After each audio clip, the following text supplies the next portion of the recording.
რატომ არ იწყება ახალციხის მეორე საჯარო სკოლის რეაბილიტაცია, რომელშიც სასწავლო პროცესი 2023 წლიდან შეწყდა და მოსწავლეები უკვე მეორე წელია სხვა საჯარო სკოლაში, მეორე ცვლაში სწავლობენ.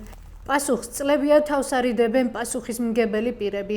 არც სკოლის დირექტორი ბელა დიასამიძე და არც ახალციხის რესურს ცენტრის ხელმძღვანელი ხათუნა ხმალაძე არ გვპასუხობს კონკრეტულ კითხვებზე, თუ როდის დაიწყება სკოლის რეაბილიტაცია. დღეს ახალციხეში მცხოვრებლებისთვის მნიშვნელოვანი შეკითხვა ქართული ოცნების დელეგატს ახალციხეში ანტონ ობოლაშვილს დაუსვით. პასუხი ვერც მან გაგვცა.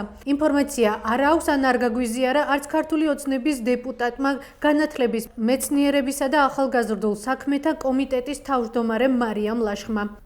გეტყვით იმას, რომ პრიორიტეტი არის დასკვნების შესაბამისად მოხდება ამაზე რეაგირება. სამწუხაროა, რომ გაიწელა ეს პროცესი, თუმცა მოგახსენებთ იმასაც, რომ ამ მიმართულებით, როგორც განათლების სამინისტრო, ასევე ინფრასტრუქტურის სამინისტრო აქტიურად მუშაობს. შეიძლება გვერდზე აშენდეს ახალი და ეს დაინგრეს. ანუ ეს აი ამ გადაწყვეტილებას ველოდებით. თუმცა ეს არ ნიშნავს იმას, რომ პროექტირებაზე მუშაობა არ მიდის. მიდის ორივე მიმართულებით მიდის ინფრასტრუქტურის სამინისტროში მუშაობა. უნდა მოხდეს სრული პროექტირება ახალი სკოლის. იყო იქ ერთი ვარიანტი რეაბილიტაციის, მაგრამ სრული პროექტირების ფარგლებში და მეორე არის ახალი სკოლის აშენება. ჩვენც ვართ ახლა მოლოდინში საბოლოო გადაწყვეტილების მიღების ფარგლებში და იქ მშობლებთან ქონდა საუბარი, რომ ეს დაახლოებით 3-დან 4 თვეს დაჭირდებოდა. სკოლაში 500-ზე მეტი მოსწავლე იყო.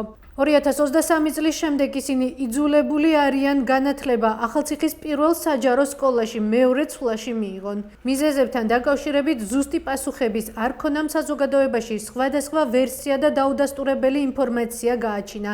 მათ შორის ახალციხელები განიხილავენ ვერსიასაც, რომლის თანახმად სკოლის ადგილზე სასტუმროს მშენებლობა იგეგმება. ანტონ ობოლაშვილმა დღეს ეს ცნობები ჩვენთან საუბრისას უარყო. გამორიცხულია ნუაუყვებით, არანაირ იქ საუბრებს, არანაირი ჭორის დონეზე არ ავყვეთ. აქ იქნება სკოლა, იქნება კეთილმოწყობილი სკოლა და მხოლოდ როგორც გითხარით, ველოდებით საბოლოო გადაწყვეტილებას რეაბილიტაციის კუთხით წავა თუ ახალი აშენდება, მაგრამ ორივე მიმართულება იქნება მორგებული. აღნიშნული სკოლის საკითხთან დაკავშირებით გამართული არაერთი შეხვედრა სამცხე-ჯავახეთის სამხარეო ადმინისტრაციაში ჟურნალისტებისთვის დახურული იყო. მათ შორის ის შეხვედრაც, რომელზეც აწუყვე ყოფილი სახელმწიფო რწმუნებული ბესიკ ამირანაშვილი სკოლის მასწავლებლებს და მშობლებს შენობის რეაბილიტაციის ტენდერის გამოცხადებას 2025 წლის მაისის ბოლოს დაჰპირდა. 2023 წლის 18 ნოემბერს მოსწავლეების მშობლებმა სკოლის რეაბილიტაციის დაჩქარების და სასწავლო პროცესის აღდგენის მოთხოვნით საპროტესტო აქციაც გამართეს.